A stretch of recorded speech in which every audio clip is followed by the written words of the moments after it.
नमस्कार दोस्तों, तो आपका अपना educational YouTube channel learn with विश्वा में स्वागत है। तो दोस्तों, आज से मैं फेबुलस 5 का एक सीरीज चालू करने जा रहा हूं, जिसमें मैथ्स और रीजनिंग दोनों के क्वेश्चन होंगे। हर वीडियो में 5 क्वेश्चन होंगे, चाहे वो रीजनिंग के वीडियो हो या मैथ्स के वीडियो हो। उन सभी क्वेश्चनों को पहले एक्सप्लेन करूंगा, इसके बाद ट्रिक के माध्यम से बनाऊंगा और आपसे आग्रह है कि उसे आप अवश्य देखिए। तो चलिए दोस्तों, आज हम नंबर सिस्टम का 5 क्वेश्चन लेकर चलते हैं। पहला क्वेश्चन है, दो संख्याओं को 33 से अलग अलग भाग देने पर शेष क्रमशः 21 और 28 प्राप्त होते हैं। यदि उन दोनों संख्याओं के योग को 33 से भाग दिया जाए तो शेष फल क्या प्राप्त होगा? When two numbers are separately divided by 33, the remainders are 21 and 28 respectively. If the sum of these two numbers is divided by 33, the remainder will be। यानी कह रहा है कि दो नंबर को अगर 33 से अलग अलग डिवाइड करते हैं, किसी दो नंबर को 33 से अलग अलग डिवाइड करते हैं तो रिमाइंडर 21 और 28 आता है। यहां तक तो समझ गए। अगर वो दोनों संख्याओं को जोड़ने के बाद फिर 33 से डिवाइड करें तो रिमाइंडर क्या आएगा?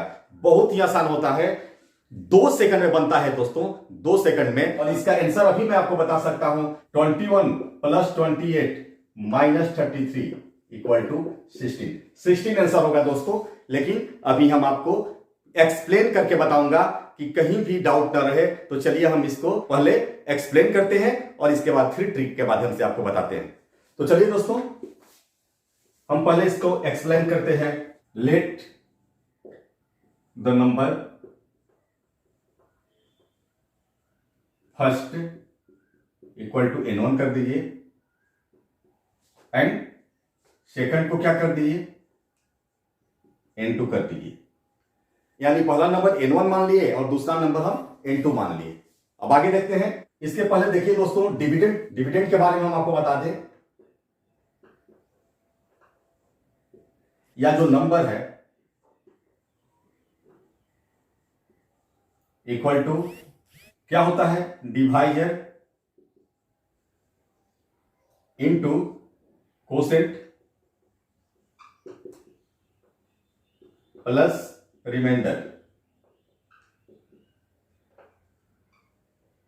इसको हम हिंदी में भाज्य कहते हैं। भाज्य इक्वल टू भाजक गुने भागफल जोड़ शेषफल। तो इसी आधार पर हम n1 निकालते हैं दोस्तों। n1 क्या होगा? ध्यान दीजिएगा, n1 इक्वल टू डिवाइजर क्या है? 33 है, इनटू कोसेंट नहीं दिया हुआ है तो इसको q1 मान लीजिए, प्लस रिमाइंडर क्या है? रिमाइंडर यहां 21 है, यानी 21। तो ये क्या हुआ दोस्तों? 30 q1 प्लस 21। ये हमारा n1 हो गया। यानी पहला नंबर हमारा 33 q1 प्लस 21 हो गया। यहां तक तो क्लियर है। अब दूसरा को भी हम कर सकते हैं, n2 इक्वल टू 33, क्योंकि इसको भी 33 से डिवाइड कर रहा है, दोनों अलग अलग 33 से डिवाइड कर रहा है, तो 33 हो गया डिवाइजर इनटू q2 कर दीजिए, क्योंकि हमको क्वेश्चन पता नहीं है, 28। तो ये क्या हो गया दोस्तों? इनटू फिर क्या आ गया टोटल हमारा? ध्यान दीजिए, 33 q2 प्लस 28। तो यहां तक समझ गए। अब हम लोग आगे चलते हैं दोस्तों। ये क्वेश्चन मैं आपको बता दूं कि एसएससी सीजीएल 2010 में आया हुआ क्वेश्चन है दोस्तों। तो इसको हम यहां से मिटाते हैं, क्योंकि स्पेस की कमी है बोर्ड पर।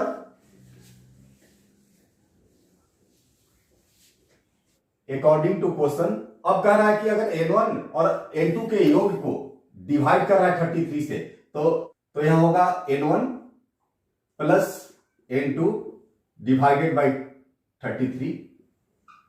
तो इसको जब 33 से डिवाइड कर रहा है तो कह रहा है कि रिमाइंडर क्या होगा? तो हमारा तो n1 पता है हमको। n1 क्या है? 33q प्लस 21, यानी 33q1 प्लस 21, और फिर जोड़ देंगे इसमें क्या? 33q2 plus 28। यही ना है यहां। ये दोनों को हम इसको और इसको जोड़ेंगे और इसको हम 33 से डिवाइड करेंगे। दोस्तों आप लोग इसको लिखते चलिएगा या फिर स्क्रीनशॉट लेते चलिएगा, क्योंकि फिर नीचे हम इसको मिटाएंगे। अब हमारा क्या हुआ, इक्वल टू 33Q1 और 33Q2 एक साथ कर देंगे, प्लस 21 और प्लस 28 और डिवाइडेड बाय 33। अब आइए, अब हम 33 को कॉमन लेंगे और Q1 और Q2 होगा यहां, Q1 प्लस Q2 प्लस ये दोनों को जोड़ दीजिए तो 49 और डिवाइडेड बाई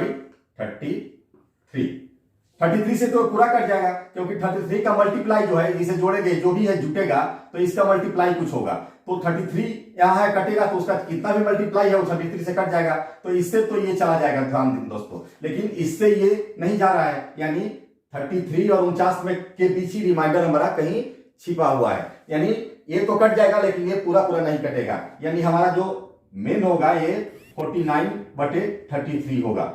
49 डिवाइडेड बाई 33 का जो रिमाइंडर बचेगा वही हमारा आंसर होगा। तो 49 को 33 से डिवाइड करेंगे 1 और यहां 33, यहां क्या बचा 16 यानी 16। दोस्तों 16 हमारा आंसर हुआ दोस्तों। तो दोस्तों हम अभी आपको एक्सप्लेन करके बता रहे थे, एग्जाम में हमारे पास इतना समय होगा नहीं, मैं इसलिए ऐसा बताया कि आपको कंसेप्ट क्लियर हो जाए, कहीं दिक्कत ना हो। ये नहीं कि आप रट जाइए, ट्रिक रट जाइए और एग्जाम में जाइए भूल जाइए, ऐसा नहीं। तो अगर आप कंसेप्ट समझ गए तो ट्रिक तो ऐसे ही आ जाएगा। तो चलिए हम आप लोग ट्रिक से इसको सॉल्व करते हैं।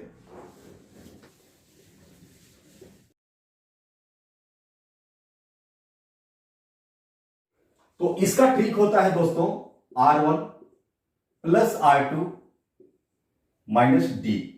डी मीन्स लास्ट में जो डिवाइड करेंगे जिस अंक से उसको माइनस कर देंगे, आ जाएगा। तो R1 क्या है 21 प्लस R2 क्या है 28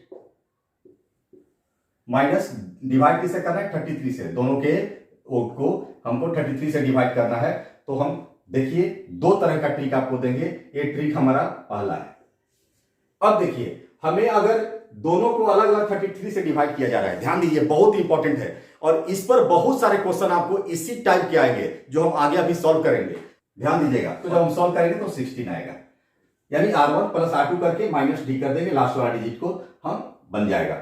दूसरा क्या है कि ये अलग अलग डिवाइड कर रहा है अंकों को, उसका शेषफल क्या आ रहा है क्रमशः 21 और 28 आ रहा है, उसका रिमाइंडर 21 और 28 आ रहा है, अलग अलग डिवाइड कर रहा है। तो फिर अगर दोनों के योग को 33 से डिवाइड करेंगे तो क्या होगा, तो हमको जो रिमाइंडर बच रहा है दोस्तों, रिमाइंडर क्या बचा 21 प्लस 28, यही रिमाइंडर है दोनों का, अलग अलग अगर डिवाइड कर रहे हैं तो उसका योग को नहीं करके उसके शेषफल को हम जोड़कर और फिर 33 से डिवाइड कर दें, हमारा आंसर आ गया दोस्तों। ये हो गया 49 और डिवाइडेड बाई 33, और 49 को जब 33 से डिवाइड करेंगे, जिसे कर ही लेते हैं यहां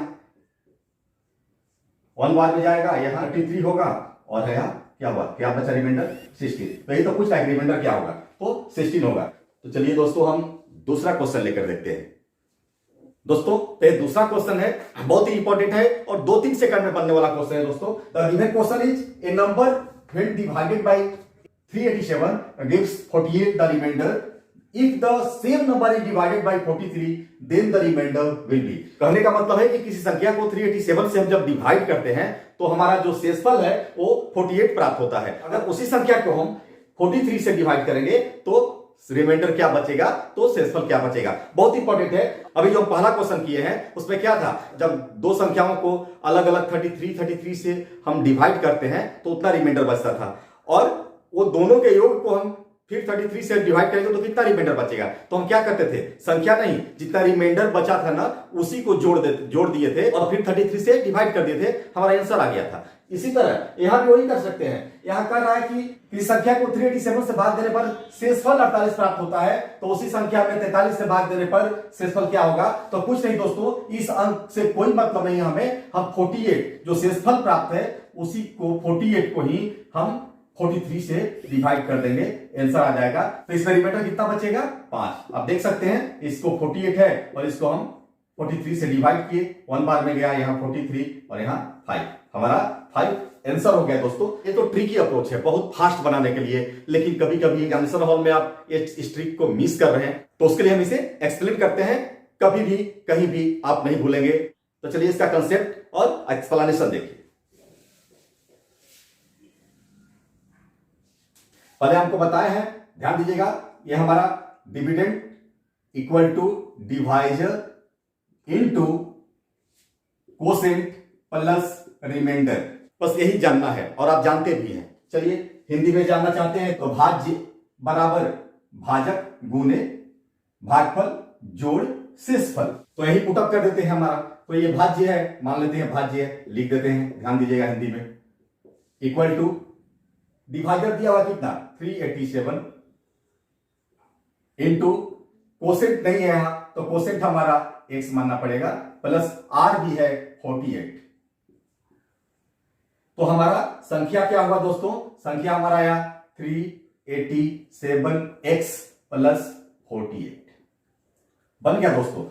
अब क्या कर रहा है कि उसी संख्या को, संख्या निकल गया, भाज्य या संख्या एक ही है, यहां भाज्य कहिए या इसको संख्या कहिए, हमारा भाज्य निकलना है, ये निकल गया, टोटल इतना आया। चलिए अब आगे क्या होगा, एक बात का ख्याल रखिएगा दोस्तों, इस टाइप के क्वेश्चन में जो हमारा ये 43 यानी लास्ट जो डिजिट होगा ना, लास्ट जो संख्या होगा ना, उससे पहला संख्या अवश्य विभाजित होगी, यानी ये 43 से ये निश्चित कटेगा 387, या जो भी ऐसा संख्या दो वो ऐसा ही संख्या आपको देगा जो कि पूर्ण रूप से विभाजित होगा, नहीं तो फिर वो बनेगा ही नहीं। तो चलिए अब हमारा ये हो गया। अब अकॉर्डिंग टू क्वेश्चन हमारा क्या हुआ, 387x प्लस 48 हमारा संख्या हो गया, डिवाइडेड बाई क्वेश्चन में क्या कर रहा है 43 से डिवाइड करने पर, तो यहां 43। अब देखिए दोस्तों, इससे ये कट जाएगा, अगर इससे ये कट जा रहा है यानी ये चीज 43 से कट जा रहा है तो x से, इसमें क्या है मल्टीप्लाई है x, तो कोई भी संख्या अगर 4 है यहां तो 4 2 से कट जा रहा है, तो इसमें कितना भी मल्टीप्लाई कीजिएगा 8 या कुछ भी, ये पूरा 2 से कट जाएगा, तो ये संख्या पूरा समाप्त। अब हमारा 48 बचा यहां और यहां 43, ये 43 में ही और 48 में हमको कंपेरिजन करना है कि इसको हम डिवाइड करेंगे तो कितना शेषफल बचेगा, तो इससे डिवाइड करेंगे तो हमारा शेषफल 5 बचेगा दोस्तों। तो हमें पूर्ण विश्वास है कि आप इसको भी समझ गए होंगे। तो चलिए अब तीसरा क्वेश्चन लेते हैं दोस्तों। तो ये तीसरा क्वेश्चन है दोस्तों, इस टाइप के क्वेश्चन अक्सर एग्जाम में आया करते हैं। देखिए ये भी एसएससी इन्वेस्टिगेटर 2010 में आया हुआ क्वेश्चन है, तो हमेशा आता है इस टाइप का क्वेश्चन, केवल फिगर चेंज कर देता है, केवल नंबर चेंज कर देता है, क्वेश्चन वही रहते हैं दोस्तों। तो इसीलिए कह रहा हूं कि मैं आपको सारे वैसा ही टाइप्स करा रहा हूं जो कि एग्जाम में अक्सर आते हैं। हमेशा आता है केवल फिगर चेंज करके, कभी कभी फिगर भी नहीं चेंज करता है, डायरेक्ट वही क्वेश्चन आ जाते हैं। अगर आप हमारा जो नया सीरीज चालू हुआ है उसका हर वीडियो जब भी मैं अपलोड करूंगा देखिएगा तो बहुत ही फायदा होगा। तो इसको कैसे हम सॉल्व करेंगे, क्वेश्चन क्या है, find the list number which when divided by 12, 10 and 8 leaves the remainder 6 in each case।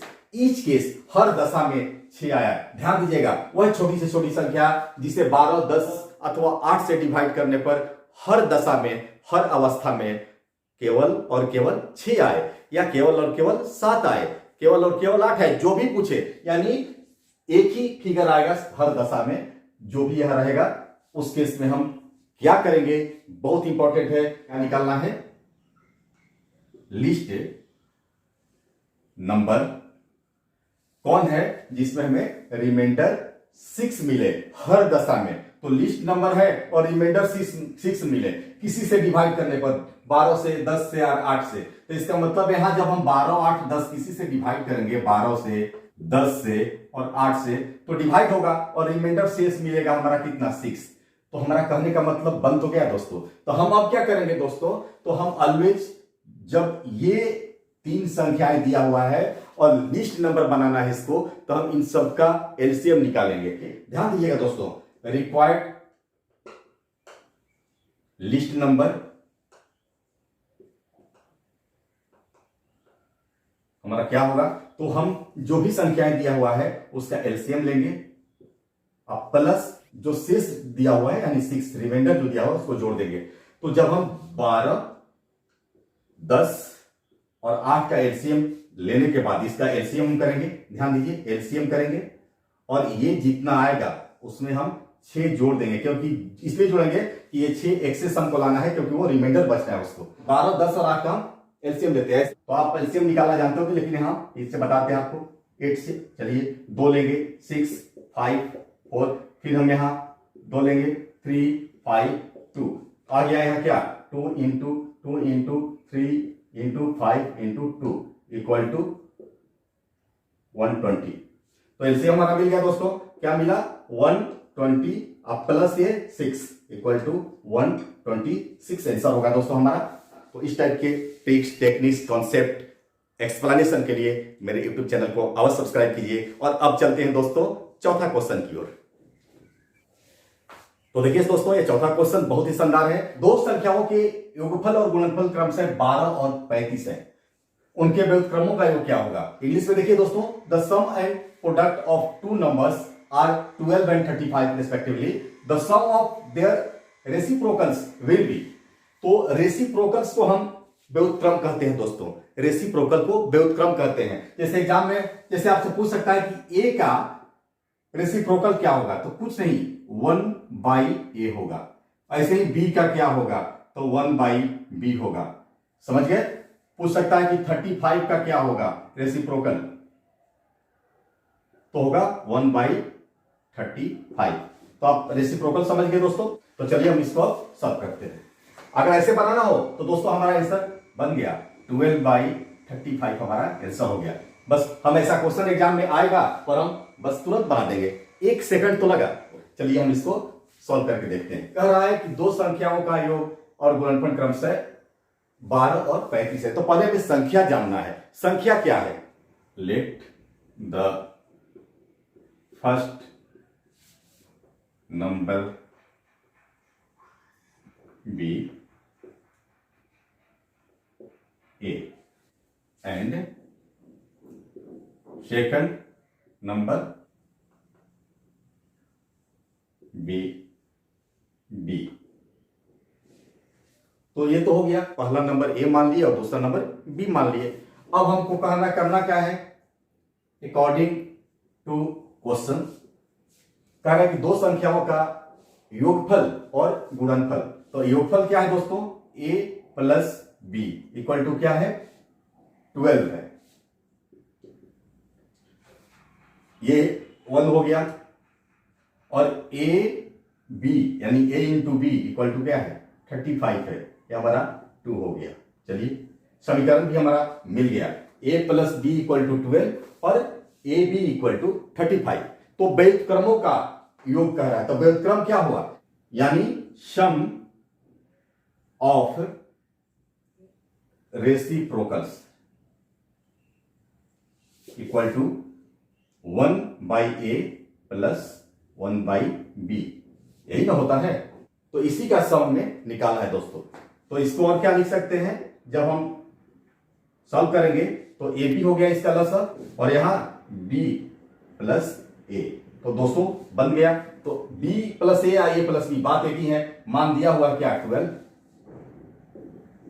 और ए बी का भी मान यहां है 35, यही हमारा आंसर हो गया दोस्तों। चलिए आज का हम लास्ट क्वेश्चन यानी 5th क्वेश्चन देखते हैं। तो दोस्तों आज का लास्ट क्वेश्चन देखते हैं। The given question is the product of the two numbers is 1575 and their quotient is 9/7, then the sum of the number is. ये एसएससी सीजीएल 2011 का पूछा हुआ क्वेश्चन है दोस्तों। हिंदी में भी समझ लीजिए, दो संख्याओं का गुणनफल 1575 है और उनका भागफल 9/7 है, तो संख्याओं का योगफल क्या होगा। बहुत ही आसान होता है दोस्तों। Late the number B 9x और 7x, क्योंकि यहां से हमें क्लियर है कि ये दो नंबर इसी अनुपात में है, 9 और 7 के अनुपात में है। 9 और 7 नहीं है, 9 और 7 के अनुपात में हमारा है, तो हम इसको 9x और 7x मान लिए। बस यही जानना है दोस्तों। तो बन गया, इसका प्रोडक्ट क्या है, एक 9x माने हैं और इंटू 7x, दूसरा 7x इक्वल टू क्या है 1575, 63x स्क्वायर इक्वल टू 1575 और x square equal to 1575 divided by 63। तो ये जो डिवाइड करेंगे दोस्तों इसको और इसको, तो ये हमारा 25 बाद में जाएगा। तो x इक्वल टू ये हो गया हमारा 25, अंडर रूट हो जाएगा, स्क्वायर जब इधर जाएगा तो पता होगा आपको, x इक्वल टू 5। तो x इक्वल टू 5 आ गया दोस्तों। तो हमारा एक 9x है और ये 7x है। तो 9x तो 9 इंटू एक्स का मान 5 और यहाँ 7 टू एक्स का मान 5। तो यहाँ क्या हुआ, 9 5 45 और ये 7 5 35। इसी दोनों का योग पूछा है, तो दोनों का योग जोड़ेंगे तो 80 आएगा। तो हमारा आंसर 80 होगा दोस्तों, 8080। तो इसका स्क्रीनशॉट ले लीजिए दोस्तों मैं बार बार कर रहा हूं कि कहीं भी समस्या हो आप मेरे YouTube चैनल लर्न विद विश्वा पर जाकर कमेंट कर सकते हैं। आज का क्वेश्चन मैं यही समाप्त करता हूं दोस्तों। मेरे फेबुलस 5 सीरीज का ये पहला वीडियो है और ये नंबर सिस्टम से है। ये पार्ट 1 है, तो पार्ट 2 में फिर मैं नंबर सिस्टम का ही महत्वपूर्ण 5 क्वेश्चन को लेकर आऊंगा जो काफी इंपॉर्टेंट होगा, तो उसे देखना कभी नहीं भूलिएगा। तो आज का क्लास हम यही समाप्त करते हैं, फिर मिलते हैं नए क्लास में नए उमंग और जोश के साथ। तो पढ़िए, भविष्य गढ़िए। जय हिंद।